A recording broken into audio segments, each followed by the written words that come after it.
Ahora nos dirigiremos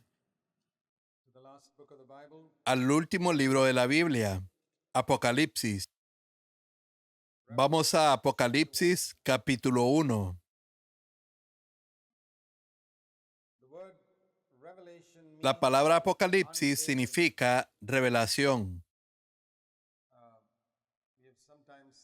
A veces vemos imágenes de algún dignatario o ministro revelando una estatua en algún evento importante. Hay una cortina sobre la estatua y él levanta la cortina para revelar una estatua de algún gran hombre. Apocalipsis es algo similar.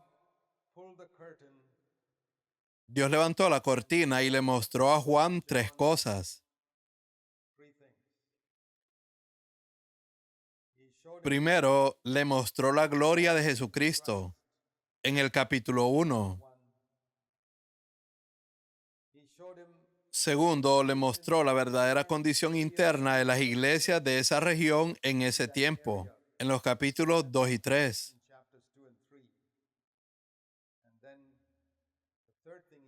Y tercero, le mostró el futuro, cómo serán las cosas hacia el fin de los tiempos, en los capítulos 4 al 22.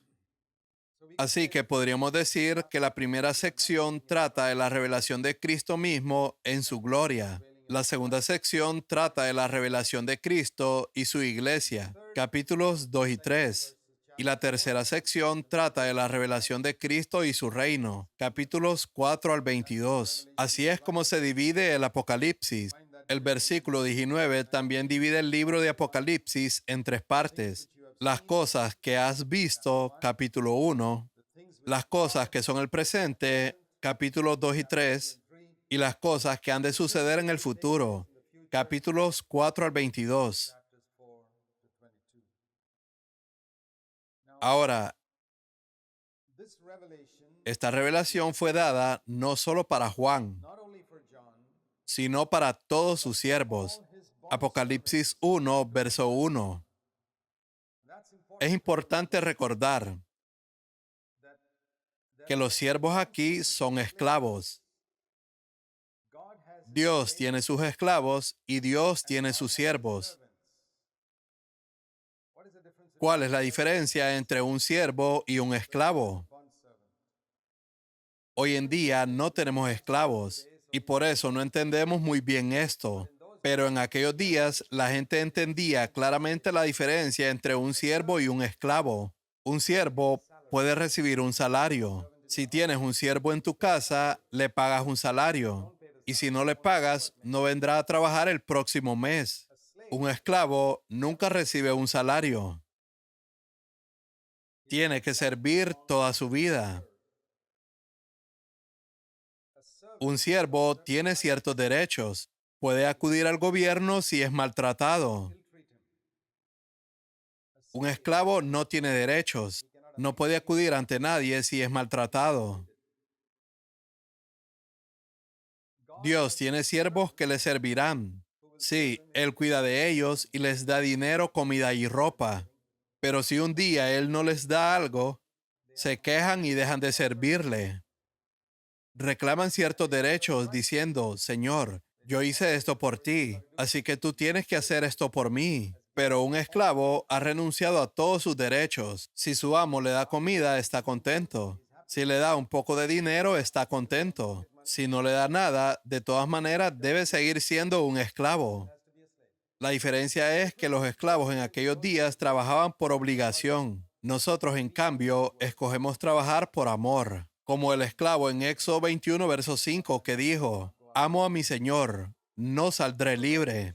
El libro de Apocalipsis solo puede entenderse correctamente si eres un esclavo. Es decir, si te has entregado a Dios completamente sin esperar nada a cambio. Si le perteneces totalmente y no te quejas de nada de lo que Él hace. Y le dices, Señor, soy tu esclavo, te amo.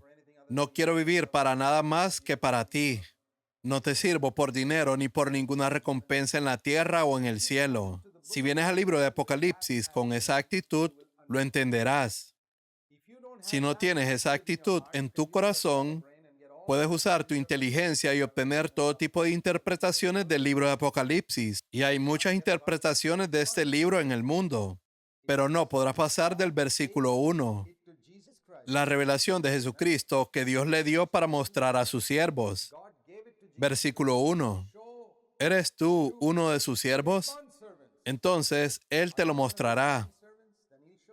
Si no eres uno de sus siervos, puedes estudiarlo durante 100 años y obtener todo tipo de ideas brillantes. Puedes leer todos los libros del mundo sobre Apocalipsis y tendrás algunas ideas, pero no será la verdad. No cambiará tu vida y estarás viviendo en un mundo de engaño. Así que no te quedes atascado en el versículo 1. Si no pasas del versículo 1, mejor olvídalo. Juan era uno de esos siervos, por eso Juan lo vio. Hoy también hay siervos que lo ven. Muchas otras personas tienen teorías al respecto. Antes de continuar al versículo 3, hay algo importante en el versículo 1 que dice, Él la dio a conocer. Y en el margen dice, la manifestó. Esa es otra palabra que quiero señalar. Manifestó. Manifestó significa que lo mostró por medio de señales. Esto nos enseña que todo el libro está lleno de señales. Puede que algunas no podamos entenderlas con exactitud, pero mientras más seas un siervo, con más precisión las entenderás. Y cuanto menos seas un siervo, menos entenderás el libro de Apocalipsis. Por muy inteligente que seas, o por muchos títulos que obtengas estudiándolo, o por muchos libros que leas sobre él. Tienes que ser un esclavo si quieres entenderlo correctamente. Hoy existen muchas interpretaciones de Apocalipsis, porque quienes lo interpretan no son esclavos. Los siervos pueden dar sus opiniones, pero tales opiniones solo merecen ir a la basura. Dice el versículo 3, Bienaventurado el hombre que lee este libro. Ahora, creo que todo libro de la Biblia es una bendición si lo lees. Pero hay una bendición especial prometida a quienes leen este libro. ¿Ahora entiendes por qué el diablo impide que la mayoría de los cristianos lean este libro? Porque hay una bendición especial prometida a aquellos que lo leen. No dice, bienaventurados los que entienden este libro, sino a los que obedecen y lo guardan. La bendición es para los que leen, oyen y obedecen. No importa si no lo entiendes todo. Yo no entiendo muchas cosas de este libro, pero hay ciertas cosas aquí que debo obedecer. El libro de Apocalipsis no ha sido dado para hacer gráficos del futuro.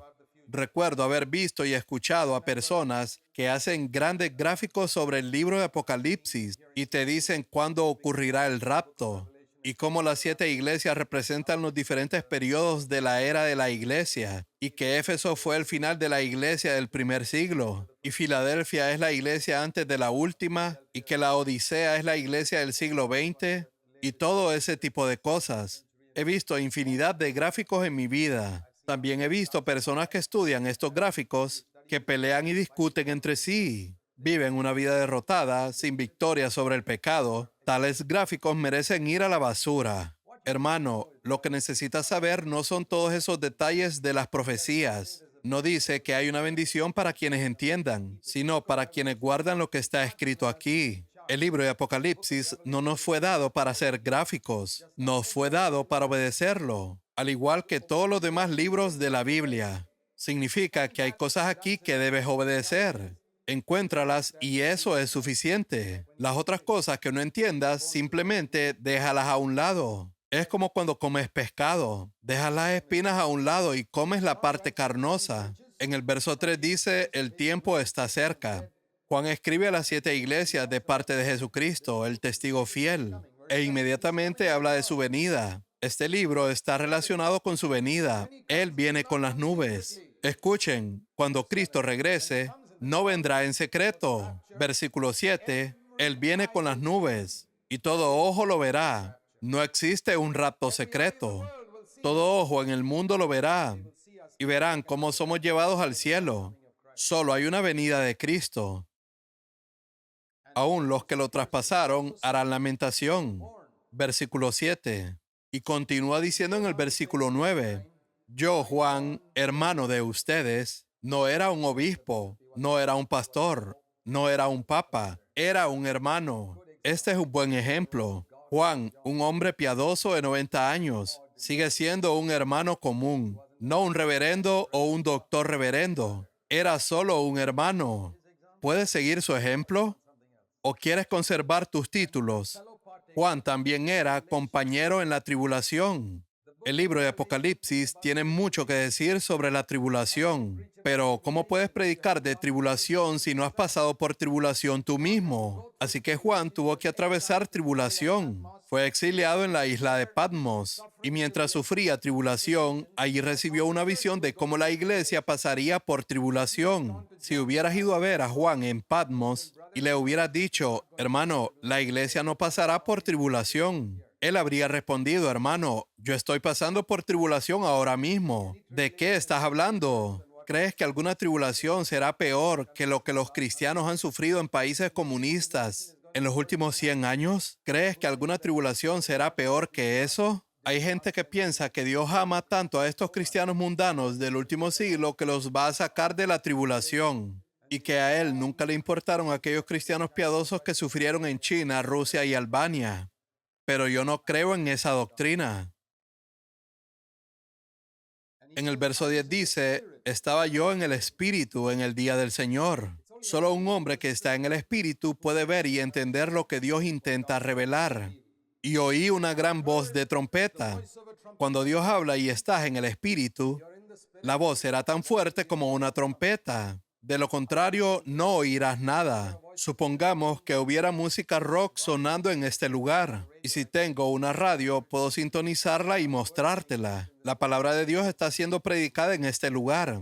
¿Por qué no podemos oírla? Porque no estamos sintonizados. De la misma manera, cuando estamos sintonizados al Espíritu Santo, oiremos la voz de Dios fuerte como una trompeta. Así fue como Juan la escuchó. Y el Señor le dijo a Juan que escribiera lo que veía y lo enviara a las 7 iglesias. Juan estaba en la isla de Patmos, una isla rocosa en el mar Egeo. Y si miras en un mapa, está como a 100 kilómetros al suroeste de Éfeso, que está en tierra firme. A Juan se le pidió enviar un mensaje a la iglesia en Éfeso. Aproximadamente 100 kilómetros al norte de Éfeso estaba Esmirna. Unos 40 kilómetros al noroeste de allí estaba Pérgamo. Unos 100 kilómetros al suroeste de allí estaba Tiatira. Unos 40 kilómetros al sur de allí estaba Sardis. Unos 40 kilómetros al suroeste de allí estaba Filadelfia. Y al suroeste de esta estaba la Odisea, que se encontraba a unos 100 kilómetros de Éfeso. Así que todas estas iglesias estaban dentro de un círculo de unos 100 kilómetros de radio. Sin embargo, no pertenecían a una sola denominación. Todas eran iglesias independientes. No tenían un obispo que las gobernara a todas. Cada iglesia tenía sus propios ancianos. Así eran todas las iglesias en el primer siglo. Todas estaban cercas y sin embargo todas eran independientes. Así la corrupción en una iglesia no pasaba a otra iglesia. La que estaba a 40 kilómetros permanecía pura. Pero si todas hubieran estado en una denominación, si una se corrompía, todas se habrían corrompido. Si el obispo perdía su salvación, todos perderían su salvación. Esa es la sabiduría de Dios. El patrón del Nuevo Testamento es que cada iglesia sea independiente, no una gran denominación. Por eso a Juan se le pidió enviar las cartas no a la iglesia en Asia Menor, sino a las iglesias. No existe tal cosa como la iglesia en la India. Puede haber una iglesia aquí, una iglesia allá y una iglesia en otro lugar. Cuando Juan se volvió, no vio un solo candelabro de 7 brazos, como en el Antiguo Testamento. En el Antiguo Testamento tenían un solo candelabro de oro con 7 brazos. En el Nuevo Testamento tienen 7 candelabros separados. 7 iglesias separadas, no una denominación con 7 brazos. Y en medio de los candelabros está Jesús, que es la cabeza de cada una de estas 7 iglesias, y describe a Jesús en lenguaje poético. Todos estos son símbolos de su pureza y su poder, y de la palabra de Dios que sale de su boca. Juan, quien una vez se recostó sobre el pecho de Jesús en la última cena, ahora cuando ve a Jesús, cae sobre su rostro como hombre muerto. En ese momento, el hombre más santo sobre la tierra cae sobre su rostro al suelo y con la boca en el polvo. Siempre que veas la gloria del Señor, eso mismo te sucederá, te humillarás. Es cuando no ves la gloria del Señor que te enorgulleces. Pero cuando veas la gloria del Señor, tu boca estará en el polvo, aun si eres el hombre más santo que camina sobre la tierra. Y la misma palabra que Jesús siempre hablaba a sus apóstoles cuando estaba en la tierra, se la dice ahora a Juan, quien ha sufrido persecución por tantos años. No temas. Versículo 17. Esa es la palabra que resuena a lo largo del libro de Apocalipsis. No temas. Y esa es la palabra que también llega a nosotros cuando enfrentamos la posibilidad de tribulación en el futuro. No temas. Pon tu boca en el polvo y contempla la gloria del Señor. Olvida a los perseguidores. No temas. Yo soy el primero y el último. Juan, no temas. No te preocupes por el rey en Roma. No te preocupes por los que te han perseguido. Yo soy el primero y el último, el que vive y estuve muerto, pero ahora estoy vivo por los siglos de los siglos y tengo las llaves de la muerte. No puedes pasar por la puerta de la muerte hasta que yo la abra. Así que no temas. La tradición nos dice que Juan no fue asesinado.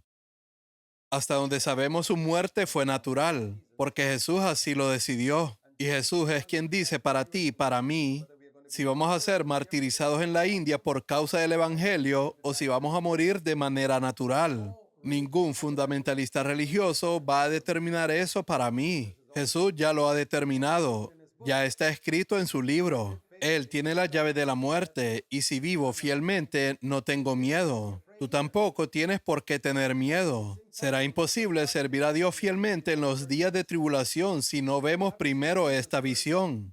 Tienes que ver primero a Jesús antes de ver la condición de las iglesias. De lo contrario, te desanimarás cuando leas acerca de la condición de las iglesias en los capítulos 2 y 3. A veces yo me desanimo cuando veo la condición de alguna iglesia y digo, Señor, primero quiero ver tu gloria, entonces no me desanimaré. El Señor le dijo a Juan que las 7 estrellas en su mano eran los mensajeros de las iglesias. Versículo 20. La palabra para ángel y mensajero es la misma en el idioma griego. Entre los ancianos de cada iglesia, generalmente uno era un mensajero. Eso significa que uno generalmente tenía el don de la palabra. Entre los 2 o 3 ancianos de cada iglesia, aquel que tenía el don de predicar la palabra era llamado el mensajero. Es lo mismo en cada iglesia, incluso hoy. Una iglesia puede tener 2 o 3 ancianos, pero uno tendrá el don de la palabra, el mensajero de la iglesia. Y a Juan se le pidió escribir al mensajero de cada iglesia, dándole un mensaje tanto para él como para su iglesia. Los 7 candelabros representan las 7 iglesias, cada una de las cuales estaban directamente bajo el Señor mismo. No había ningún obispo a cargo de las 7 iglesias. Si hubiera habido un obispo, Jesús habría pedido a Juan que enviara la carta al obispo para que la circulara entre las 7 iglesias. Él tuvo que enviársela a cada anciano, porque cada anciano estaba a cargo de su propia iglesia. Nunca intentes ser un obispo. Permite que cada iglesia tenga sus propios ancianos. Puede ser como un padre espiritual, y si ellos quieren tu ayuda, te consultarán. Pero cada iglesia debe ser independiente bajo la autoridad del Señor, si quiere seguir el patrón del Nuevo Testamento. En los capítulos 2 y 3 leemos acerca de las 7 iglesias. 2 de ellas son buenas y 5 de ellas son malas. 5 están terriblemente descarriadas. 2 son absolutamente puras. Primero, la iglesia en Éfeso, podemos llamarla la iglesia sin amor. Tenían muchas buenas obras. Verso 2. Trabajo arduo y perseverancia. No soportaban a los hombres malos. Significa que juzgaban el pecado. Tampoco soportaban a los falsos apóstoles. Significa que juzgaban la falsa doctrina. No solo juzgaban el pecado, también juzgaban la falsa doctrina. Tenían perseverancia, soportaron el sufrimiento por el nombre de Jesús y no desmayaron.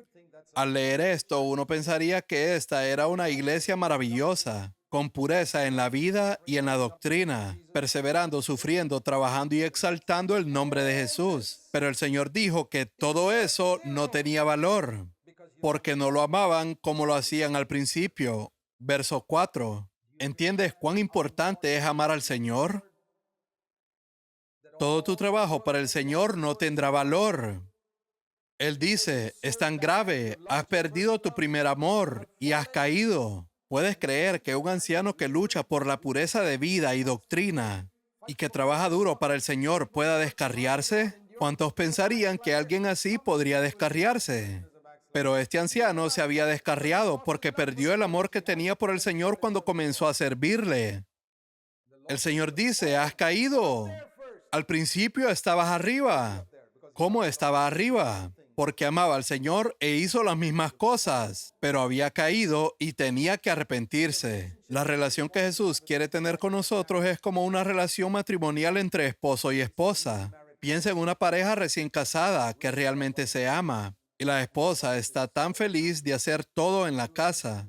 La primera semana después de casarse está tan emocionada por cocinar la comida, lavar la ropa, mantener la casa ordenada, esperando que el esposo llegue de la oficina.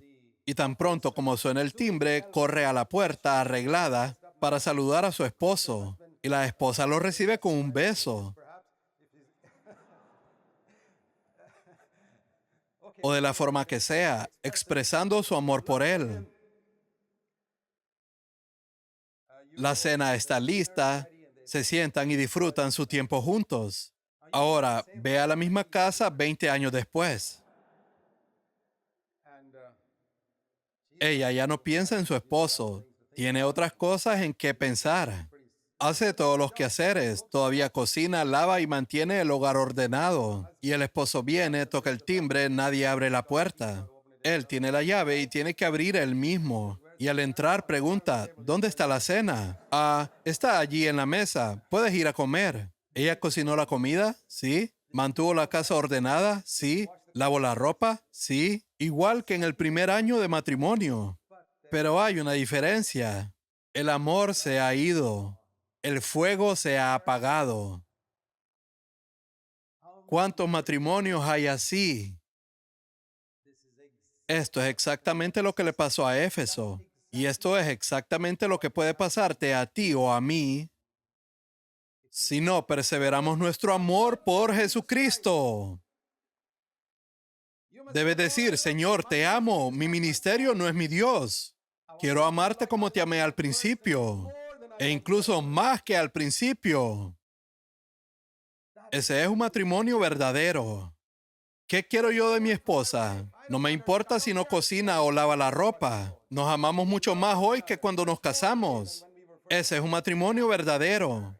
Y así debe ser con Jesús. Muchas veces me he acostado en mi cama y he dicho, Señor, puedes quitarme mi ministerio, mi voz o mi salud. Si me paralizas y ya no puedo hablar y permanezco acostado en esta cama, no me desanimaré. Me quedaré aquí acostado y te amaré. Para eso vivo. Mi ministerio no es mi Dios. Puedes quitármelo el día que quieras. Nunca escribiré otro libro, nunca hablaré en otro video, nunca más viajaré para una reunión, pero mi amor por el Señor solo aumentará más y más, acostado en esa cama. Espero que sea de esa manera contigo. Entonces tu servicio al Señor estará lleno de gozo y victoria. Pasemos a la siguiente iglesia. Hay muchas otras cosas que puedes mirar tú mismo en este capítulo. La iglesia en Esmirna era una iglesia que sufría. Y aquí hay una iglesia que es pobre y estaba enfrentando tribulación. Verso 9. Esta iglesia tampoco habría creído si les hubieras enseñado que la iglesia escapará de la tribulación. El Señor estaba muy contento con esta iglesia porque era fiel a Él en medio de la tribulación. Pero Dios no se contenta con la que no es fiel en medio de la tribulación. ¿Sabes que Dios ama a las personas y permite que pasen por tribulación? Incluso en el futuro así será. Pero esta iglesia era espiritualmente rica. Estaban siendo perseguidos por personas que se llamaban a sí mismas judíos, pero en realidad eran la sinagoga de Satanás. Hoy también hay personas que dicen que son cristianos y persiguen a la gente verdaderamente piadosa. Ellos son la sinagoga de Satanás, incluso hoy, y se llaman a sí mismos cristianos. De nuevo, ¿cuál es la palabra para esta iglesia? No temas lo que está por venir. ¿Cuál es la palabra del Señor para nosotros hoy? No temas lo que estás por sufrir. El diablo echará a alguno de ustedes en la cárcel. ¿Puede el diablo meter en la cárcel a los siervos de Dios? Ciertamente que sí. Todos los apóstoles enfrentaron eso. ¿Por qué nosotros no podríamos enfrentarlo? El diablo puede llevarte a tribunales a través de personas religiosas. El diablo puede meterte en la cárcel. Jesús fue llevado a juicio. Jesús fue crucificado. Y si sigues al Señor, seguirás sus pasos. Irás a donde Él fue. ¿Y por qué serás echado en la cárcel? ¿Serás sin el permiso de Dios? Eso es imposible. El primer libro escrito de la Biblia, Job, nos enseña que Dios tiene que darle permiso a Satanás antes de que pueda hacer algo a sus siervos. Eso está escrito en la primera página del primer libro de las Escrituras inspiradas. Así que no te preocupes. Eso no puede suceder sin el permiso de Dios. Dios debe de dar el permiso. Él permite que seas encarcelado. Y si Dios permite que seas encarcelado, será para que sean probados. Tenemos que ser probados. Ese es nuestro examen. ¿No quieres ir al examen? Claro. ¿Qué pasa después del examen? ¿Qué pasa con cualquier niño después de un examen? Asciende al siguiente grado. Entonces, ¿qué pasará después de tu examen? Serás ascendido. No te pierdas el examen. No huyas del examen. Yo quiero ser ascendido. Así que voy a pasar por el examen. Y si el examen se realiza en la cárcel, ¿irás a hacer el examen ahí? Claro, iré a cualquier lugar para hacer el examen, porque quiero ser ascendido. No quiero quedarme en el mismo grado para siempre. Notamos otro hecho aquí. Dios determina el periodo exacto de su prueba. Aquí el Señor les dijo en el verso 10 que tendrían tribulación por 10 días y que al 11º día serían libres. Dios determinó cuánto tiempo debía sufrir Job y cuánto debía estar Pedro en la cárcel. Dios determinó el tiempo de estas personas en la cárcel y cuánto tiempo debes sufrir tú en aquello que te toca atravesar. Puede que estés en medio de una prueba ahora mismo, pero recuerda que Dios ya ha determinado la fecha en que tu prueba terminará. ¿No es bueno saber eso? Lo que sufre la iglesia. Recuerda eso. Sé fiel hasta la muerte y yo te daré la corona de la vida. En cada una de estas iglesias el Señor le habla a los vencedores. A la primera iglesia le dice en el verso 7, al que venza le daré de comer del árbol de la vida. Y en el verso 11 dice, el que venza jamás recibirá daño de la muerte segunda. No es para todos, es para los que vencen. En el capítulo 2, verso 12, está la tercera iglesia. La iglesia en Pérgamo era una iglesia mundana. El Señor les dijo, yo conozco donde habitas, donde está el trono de Satanás. Eso indica que Satanás tenía un interés especial en esta ciudad. Satanás no coloca su trono en cualquier lugar. Él tiene su trono en un lugar y envía a sus demonios por todas partes. Pero en aquellos días Satanás tenía su trono en Pérgamo, porque tenía un interés especial en los creyentes de esa ciudad. Parte de la razón de esto quizás era que en esa ciudad había un siervo de Dios muy fiel, llamado Antipas. Verso 13. Cuando Satanás vio cuán entregado era Antipas, decidió hacer su cuartel general en esa ciudad para hostigarlo. Así que estaba Antipas, que no negó la fe. Probablemente era un anciano de esa iglesia, un testigo fiel que mantenía la iglesia pura. Predicaba proféticamente, predicaba pureza y predicaba fidelidad. El Señor lo llama mi testigo fiel. Finalmente, Satanás hizo que lo mataran. Pero, ¿quién abrió la puerta de la muerte para Antipas? Jesús. ¿Quién la abrió para Esteban?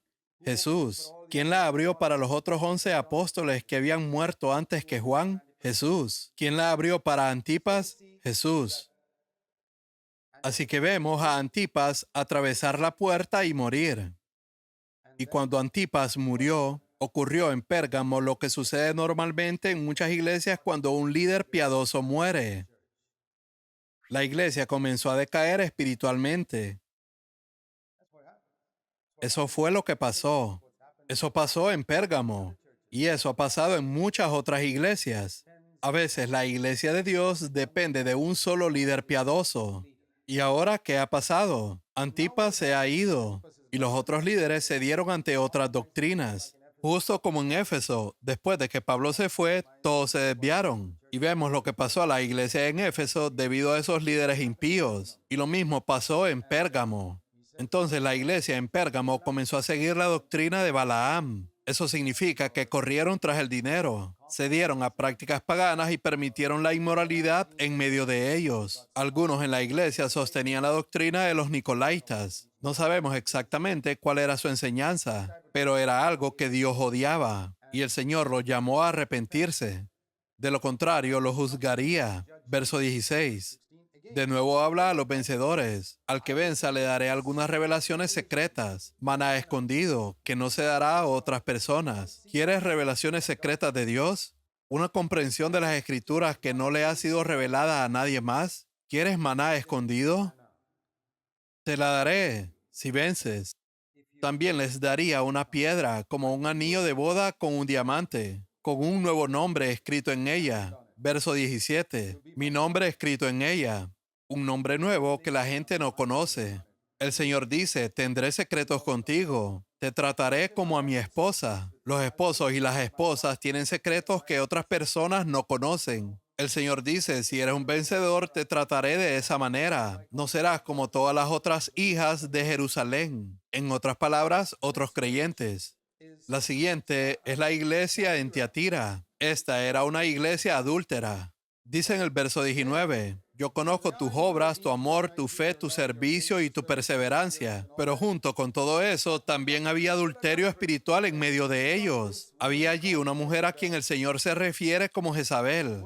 La palabra para mujer puede traducirse también como esposa. Podría ser mujer o esposa. En otras palabras, este anciano estaba siendo controlado por su esposa. Quizás después de haber tomado decisiones en una reunión de ancianos, al llegar a casa su esposa le decía cosas para hacerlo cambiar de opinión. Entonces él organizaba otra reunión de ancianos y cambiaba la decisión según lo que su esposa sugería. Esto es lo que pasa en muchas iglesias. La esposa del anciano controla la iglesia. Hay Jezabeles en las iglesias, mujeres que quieren controlar a los profetas y a los ancianos. Jezabel podía controlar a su esposo Acab. Acab era un hombre sin carácter, controlado por esta mujer. Y hay algunos ancianos así que no tienen carácter. Su esposa los controla.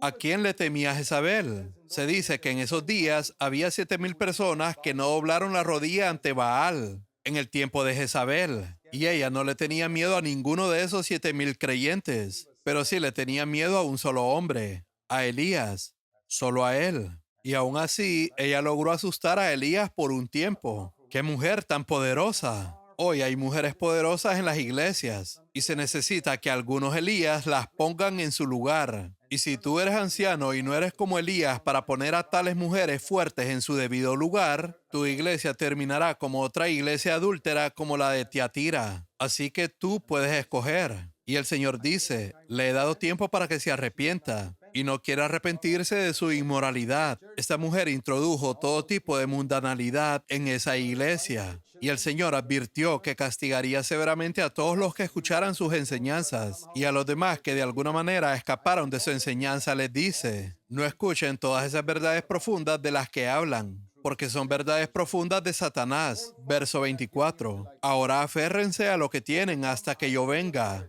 Al que venza yo le daré autoridad, tal como a Elías, y gobernarán sobre las naciones y las regirán con vara de hierro. La quinta iglesia es la de Sardis. Apocalipsis capítulo 3. La iglesia en Sardis era una iglesia hipócrita. Tenía fama de estar viva, pero estaba espiritualmente muerta. El anciano tenía fama de estar espiritualmente vivo. Era un gran predicador y tenía una gran reputación porque sus doctrinas eran evangélicas, pero no tenía una vida que respaldara su predicación. Era un hombre comprometido con el mundo. Vivía solo de su nombre y reputación. Pero el Señor notó que en su iglesia había algunos hermanos probablemente jóvenes, que eran apasionados y puros, que no habían manchado sus vestiduras y que eran más espirituales que su anciano. Y él dice en el verso 5, el que venza será vestido con vestiduras blancas. A todas estas iglesias donde hay pecado, solo les dice una palabra, arrepiéntanse. Versículo 3, arrepiéntanse. ¿Sabes? El último mensaje del Señor a las iglesias es: last message to the arrepiéntanse. Él comenzó predicando arrepentimiento a los incrédulos en Mateo 4, verso 17. Arrepiéntanse porque el reino de los cielos se ha acercado. Termina la Biblia en Apocalipsis con el mismo mensaje de arrepentimiento, pero ahora no a los incrédulos, sino a las iglesias. Iglesias, arrepiéntanse. Ancianos, arrepiéntanse. Este es el mensaje para los ancianos. Deben ser vencedores. Este es el mensaje del libro de Apocalipsis. Arrepiéntete y vence. Arrepiéntete y vence. Si has entendido eso, has entendido lo que significa obedecer el mensaje del libro de Apocalipsis. No te preocupes por los gráficos proféticos. Solo arrepiéntete y serás un vencedor. Muchos que estudian gráficos proféticos no son vencedores. Lo importante es obedecer y ser como esos pocos que mantuvieron sus vestiduras limpias. La siguiente iglesia es la iglesia en Filadelfia, la iglesia fiel. Versículo 7. El anciano era fiel y por lo tanto la iglesia era fiel. Y el Señor dice en el verso 8, yo conozco tus obras, por tanto he puesto delante de ti una puerta abierta que nadie puede cerrar. Eso es maravilloso. ¿Sabes? Cuando el Señor abre una puerta para nosotros, nadie puede cerrarla. Él dice, yo tengo las llaves, yo abro y nadie puede cerrar.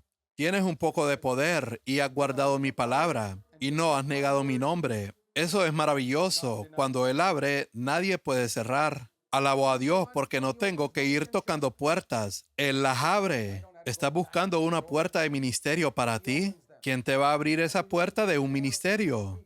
¿Estás intentando abrirla por ti mismo? ¿Codicias el ministerio que alguien más tiene? ¿Dios ha abierto una puerta para alguien más y tú quieres ese ministerio? Hermano, sé fiel. Dios abrirá las puertas correctas para ti.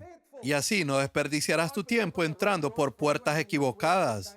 Déjalo guiarte y Él te llevará al lugar correcto. Recuerdo que una vez mientras viajaba a cierto país, el Señor me dijo, no debes escribirle a nadie que conoces en ese país que vas para allá. Solo ve. Fui allí y regresé. El Señor me probó para ver si obedecería. La siguiente vez que fui a ese país, el Señor abrió tantas puertas con personas que ni siquiera conocía. Y esos eran los lugares a los que el Señor quería que fuera. Entonces vi que Dios en su soberanía abre las puertas correctas. Si intentas abrirlas tú mismo y tratas de crear un ministerio para ti solo, perderás la voluntad de Dios para tu vida. Espera en Dios y deja que Él abra la puerta y tú irás. No intentes presionarte diciendo, quiero tener un ministerio, quiero ser como ese hermano. Te destruirás a ti mismo. Dios no te ha dado ese ministerio, se lo ha dado a otra persona. Yo abro y nadie puede cerrar. He puesto delante de ti una puerta abierta, y el Señor hará que incluso los que te odian conozcan que Él te ha amado. Luego el Señor dice a esta iglesia, verso 11, vengo pronto, retén firme lo que tienes, para que nadie tome tu corona. Si el Señor te ha dado un ministerio, ocúpate de él. Porque si no, tu ministerio irá a otra persona y él recibirá tu corona. El Señor hará de los que vencen columnas en su iglesia. ¿Quieres ser una columna en la iglesia? Las columnas son las que sostienen un edificio, como en el tiempo de Sansón. Cuando la columna se derrumbó, la casa cayó. En los días de Sansón solo habían dos columnas que sostenían todo un edificio. A veces hay solo dos ancianos que sostienen toda una iglesia. Cuando mueren, la iglesia también muere. Dios quiere muchas columnas en su iglesia. ¿Cómo puede ser una columna en la iglesia? Verso 12. Si procuras vencer el pecado en tu vida privada y en tus pensamientos.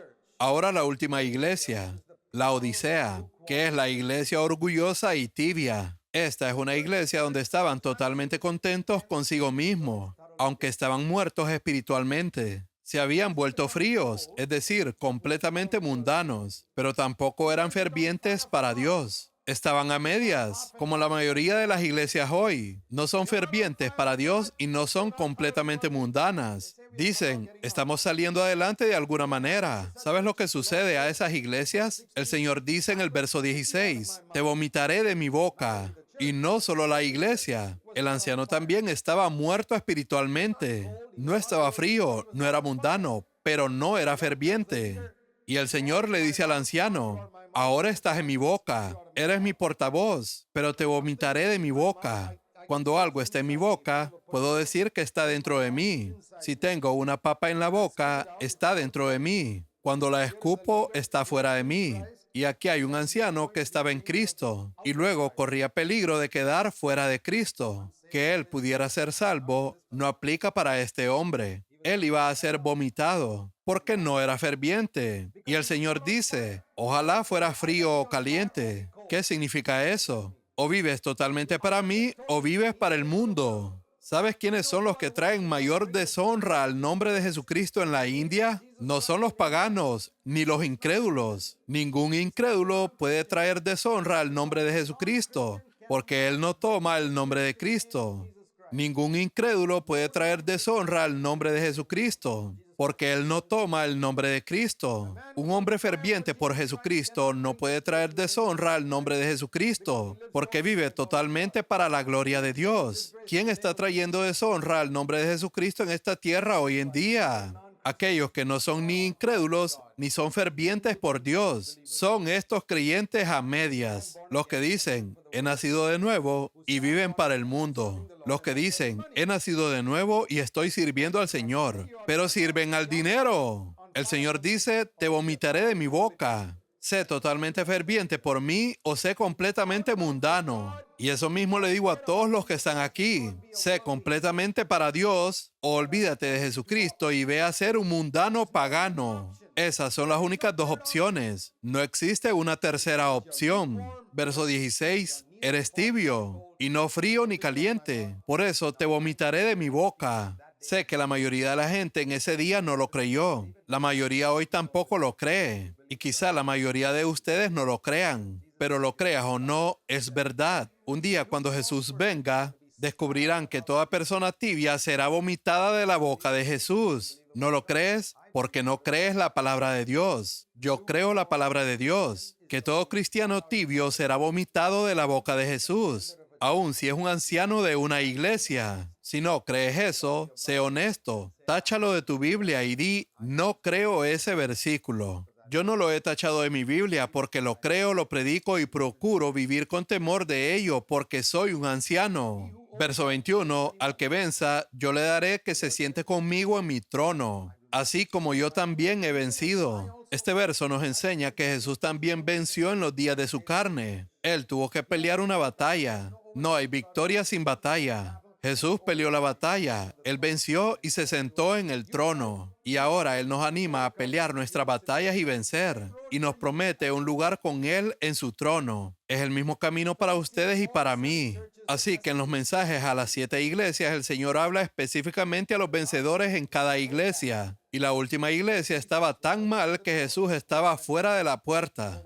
Verso 20. Yo estoy a la puerta y llamo. Ese es un versículo que citamos a los incrédulos, pero realmente eso fue dicho por el Señor al anciano de una iglesia. ¿Te imaginas a Jesús diciéndole a un anciano, estoy a la puerta de tu corazón y llamo porque quiero entrar? ¿Puedes imaginar a Jesús parado en la puerta de una iglesia diciendo, ¿puedo entrar, por favor? Ustedes están ahí adentro alabando y cantando aleluya. ¿Me dejan entrar? Las iglesias hoy en día son así. Tienen a Jesús afuera de la puerta. Y quiero preguntarte algo. Si estás en una iglesia donde el esposo está fuera de la puerta, ¿qué haces tú dentro de la iglesia? Deberías estar fuera de la puerta con tu esposo. Yo no quiero estar sentado en una iglesia donde el esposo está fuera de la puerta. Yo soy su novia. Yo quiero estar con él.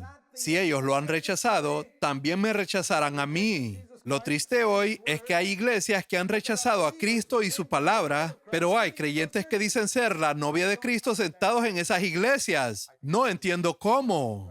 Eso prueba que no son parte de la novia de Cristo. Eso es todo. Si lo fueran, estarían afuera junto con Jesús. Estas son palabras fuertes, pero este es el último libro de la Biblia y necesitan entenderlo con firmeza. De lo contrario, pueden desviarse. Luego vienen las cosas que están en el futuro. Apocalipsis 4, verso 1. Después de todo este periodo de 2000 años de la era de la iglesia, el Señor dice, sube acá, te mostraré lo que ha de suceder en el futuro. Y esa es una palabra maravillosa. Sube acá. Al considerar el futuro en la India, Si quieres ser realmente fuerte, necesitas escuchar esta palabra de Jesús en el versículo 1. Sube acá. Mira lo que va a suceder en la India y en el mundo en el futuro desde mi punto de vista. Entonces no tendrás miedo. Si lo miras desde este bajo punto de vista terrenal, te vas a asustar de verdad. En el capítulo 4, vemos la primera de las 7 visiones del cielo que aparecen en Apocalipsis. En Apocalipsis leemos de 7 espíritus, 7 trompetas, 7 sellos, 7 copas, y también vemos 7 visiones del cielo. Y en cada visión del cielo, encontramos a todos alabando y adorando al Señor. Así es el cielo. Si quieres prepararte para el cielo, tienes que empezar a alabar y adorar a Dios ahora. Ese es el espíritu del cielo. Aleluya, el Señor está en el trono. Santo, santo, santo. Eso es lo que dice aquí en el capítulo 4, verso 8. Santo, santo, santo es el Señor Dios. Los 24 ancianos se postran y echan sus coronas delante del trono. No hay ningún anciano caminando por el cielo diciendo, ¿viste la corona que gané? No, la arrojan delante del Señor y dicen, solo tú eres digno, oh Señor. Incluso la recompensa que Dios nos da, ¿sabes lo que harás con la recompensa? Supongamos que Dios te da una recompensa y dice, has sido fiel, hijo mío, aquí tienes una corona para ti. ¿Sabes lo que harás ese día? Dirás, Señor, esta corona no debe estar en mi cabeza porque te pertenece a ti. Tú eres quien me dio la gracia para vivir y servirte. Solo soy uno entre millones de tus siervos, Señor. Solo tú eres digno. Esa debe ser la actitud de un hombre piadoso. Digno eres, Señor. Verso 11. Seamos sinceros cuando lo cantemos. En el capítulo 5 leemos que Juan ve un rollo y escucha una voz que dice, ¿quién es digno de abrir el libro y de desatar sus sellos? Esto se refiere a la redención de la tierra. Hay una ley del Antiguo Testamento que establecía que si un hombre se empobrecía tanto que tenía que vender su tierra, su hermano o un pariente cercano podía pagar por ella, redimir la tierra y devolverla a este hombre pobre. Eso fue lo que Boaz hizo por Ruth. Él se casó con Ruth y también redimió la tierra. Boaz simboliza a Cristo y Ruth simboliza a la iglesia, la gentil despreciada a quien Boaz redimió y tomó por esposa. Esta tierra tiene que ser redimida porque pertenece al diablo. ¿Recuerdas cuando Jesús fue tentado en Lucas 4, verso 6? El diablo le dijo a Jesús, todo este dominio y su gloria te daré, pues a mí me ha sido entregado. ¿Quién se lo dio al diablo? Adán. Dios se lo dio a Adán y Adán se lo dio al diablo. Y el diablo dice, muchas gracias. Y desde aquel día en el Edén, cuando Adán cayó, la tierra le pertenece a él. Y cuando él le dijo a Jesús, esto me pertenece, Jesús no lo cuestionó. Pero aquí está el momento en que la tierra va a ser redimida de vuelta. Pero solo puede ser redimida por un pariente. Por eso Jesús tuvo que venir en carne y convertirse en nuestro pariente para redimirnos y redimir la tierra. En el capítulo 5, verso 5, uno de los ancianos le dice a Juan, no llores, el león de Judá ha vencido. Es un versículo maravilloso, me encanta este versículo. El león de Judá ha vencido. Y Juan se volvió para ver al león, pero lo que vio fue un cordero.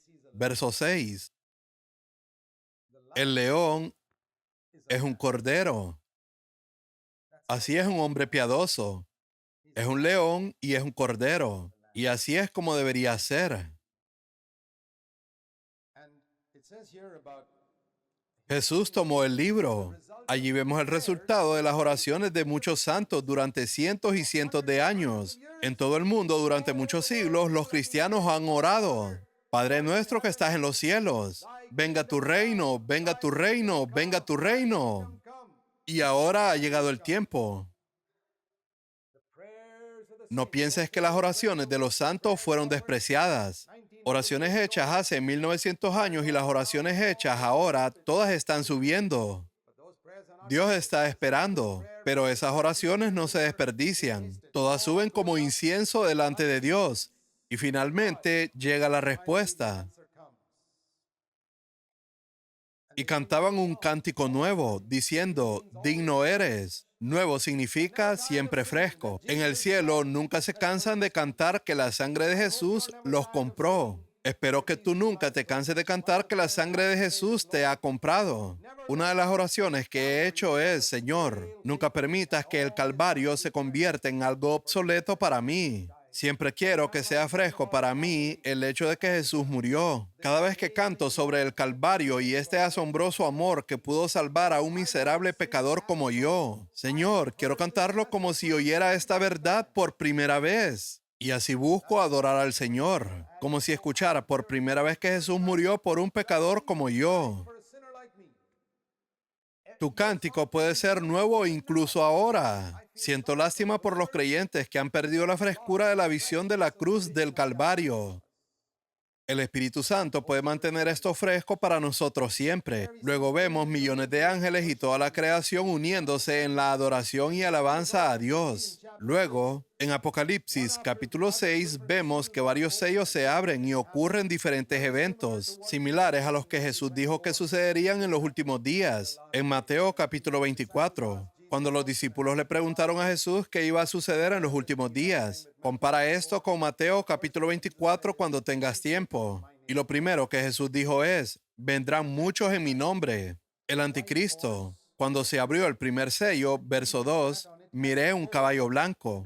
El que estaba montado sobre él tenía un arco y le fue dada una corona. Esto no puede simbolizar a Cristo, porque Cristo viene con muchas coronas suyas, mientras que a este hombre se le da una corona. Este es el anticristo, pretendiendo ser Cristo, pretendiendo ser el Mesías, pretendiendo ser Jesús al venir en un caballo blanco. Y esa es la primera señal, el anticristo. Cuando se abrió el segundo sello, verso 4, salió un caballo rojo que simboliza la guerra. En los últimos días la paz será quitada de la tierra. Esa es la segunda cosa que Jesús dijo que sucedería en los últimos días. Cuando se abrió el tercer sello, miré un caballo negro con una balanza en la mano diciendo, 1 kilo de trigo por el salario de un día, 3 kilos de cebada por el salario de un día. Esto simboliza una hambruna y lo interesante es que durante la hambruna, el trigo y la cebada, cosas necesarias, serán caras. Pero las personas que viven en lujos, aceite y vino, no se verán afectados, lo cual significa que en tiempo de hambruna, los ricos serán más ricos y los pobres más pobres. Exactamente lo que ocurre hoy. Cuando se abrió el cuarto sello, miré un caballo pálido que simboliza la muerte avanzando y matando a multitudes. Verso 8. Luego el quinto sello fue abierto, y eso es lo que Jesús también dijo en Mateo capítulo 24. Serán perseguidos. Y esto se refiere a todas esas personas piadosas que fueron perseguidas y asesinadas desde el tiempo de Abel en adelante. La sangre de Abel clamaba por venganza. Y a lo largo del Antiguo Testamento, la sangre de muchos profetas que fue derramada también clamaba por venganza. Cuando Juan escribió este libro, no muchos creyentes habían muerto,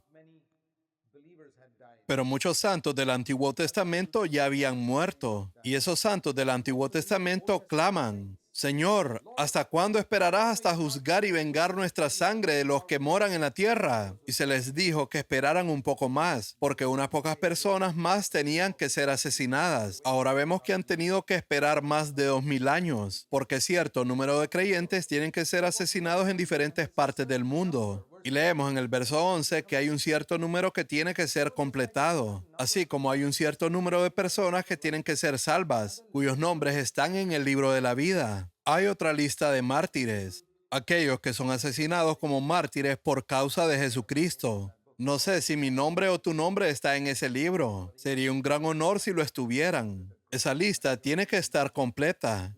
Aquellos que han de ser asesinados por causa del nombre de Jesucristo.